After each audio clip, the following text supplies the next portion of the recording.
Raoul m'a donné 4 minutes pour expliquer pourquoi, moi et d'autres, nous avons décidé, moi, le vieil Anard, toujours Anard et je serai toujours Anard, d'appeler à voter pour ce rassemblement de la gauche des gauches, PTB, gauche d'ouverture.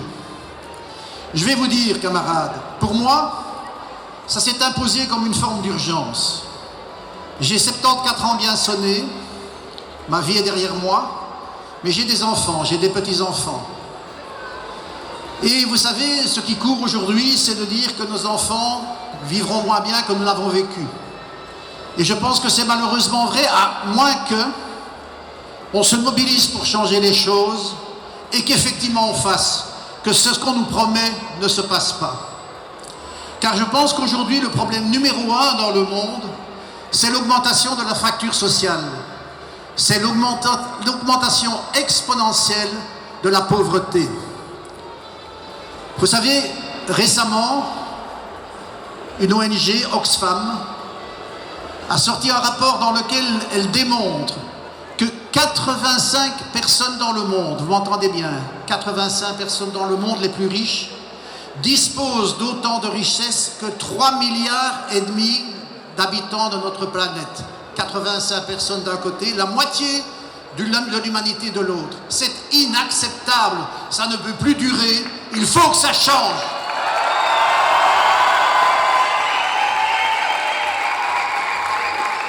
Les riches sont aujourd'hui de plus en plus nombreux et de plus en plus riches. Excusez-moi, les riches ne sont pas de plus en plus nombreux, de plus en plus riches, mais les pauvres sont, eux, de plus en plus nombreux. Ça se passe ailleurs, mais ça se passe aussi chez nous. Marco Vanès, que vous connaissez, qui est tête de liste à Charleroi, j'espère qu'il siégera au Parlement, et j'en suis convaincu.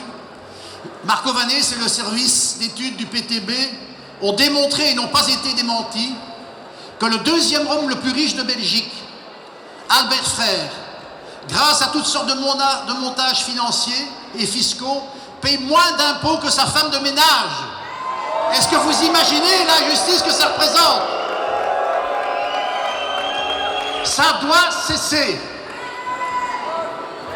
L'homme le plus riche de France, un certain Bernard Arnault, ou un certain Depardieu, sont venus chez nous.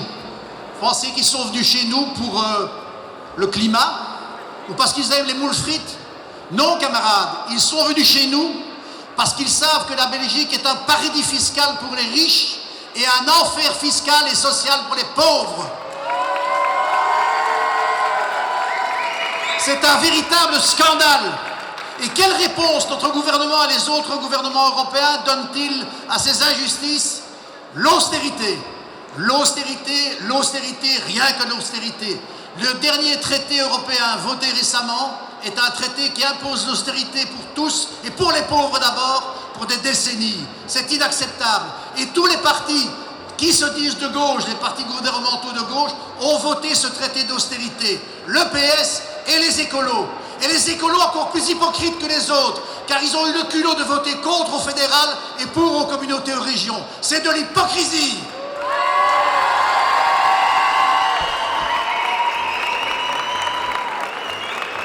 Camarades, l'austérité n'est pas la solution, c'est le problème. Aujourd'hui en Europe, près d'un jeune sur 4 est sans emploi.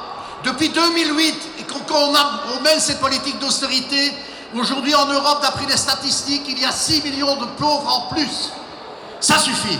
C'est pourquoi, avec d'autres camarades, et notamment beaucoup de camarades syndicalistes, j'appelle aujourd'hui à voter PTB, gauche d'ouverture, pour que la gauche de la gauche puisse renvoyer enfin au Parlement des députés radicaux qui oseront dire ce qu'il faut dire, à savoir que les inégalités ne peuvent plus se poursuivre et qui proposeront des mesures concrètes, notamment comme la taxe des millionnaires, qui est reconnue et acceptée dans les sondages par 80% de notre population.